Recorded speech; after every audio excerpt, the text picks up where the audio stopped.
daawadayaal ku soo dhawaada aqoonmaal media maanta waxaan ku soo qaadanaynaa barnaamijkan xerada 11aad fadlan ha ilaawin inaad subscribe saartid sidoo kale aad dadka u share gareysid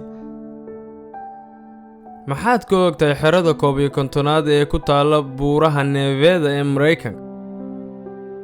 xerada 11aad waxay dhacdaa koonfurta gobolka Nevada ee Mareykanka waxay 83 mayl kaga beegan tahay waqooyiga magaalada Las Vegas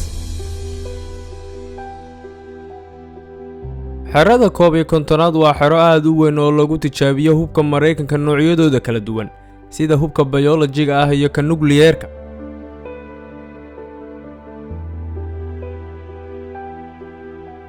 xerada 11aad waa meel aad sir u ah oo aan macluumaad badan laga ogeyn arrimaha qaar ayaa shakiga sii dhaliyay kadib markii sanadkii 1947 ay soo saaray joornaalkii Roswell Radio Record lagu magacaabi jiray inay sheegeen in suxuunta wareegtay ay ka timaado samada sare ay ku soo degtay xerada 11aad suxuuntaas oo looqoon wax wata xerada 11aad ayaa ah meel ay mamnuuc ka tahay in la sawiro oo sawirana laga qaato xitaa loo soo dhawaado iyadoo xitaa marka aad soo geliso Google Map uu masaxayo qaabka xerada una ka qarinayo 1994 ayay dad u dhow xerada ay ku fureen dacwad ayaa u dhignayd inay arkeen qaraxyo waaweyn oo dhulka gariiriyay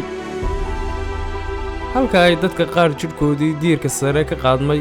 qaarna ay u dhinteen neefta oo ku dhagtay halka ay qaarna u dhinteen shucaaca ka soo baxa raadaarada ku xiran xerada oo aad u awood weyn 1995 ayay waaxda cadaaladda Mareykanka amartay in la baadho dadka oo gaadhay ilaa 50 qof halkaasoo baadhitaamadii loo qaaday shaybaadh khaas ah natiijooyinkii ka soo baxay ayaa laga helay maadada dioxin iyo chlor inay raacday jidhkooda wasaaradda cadaaladda Mareykanka ayaa ku amartay ciidamada xeradaas maamulo oo ah ciidamada cirka ee Mareykanka inay 5 milyan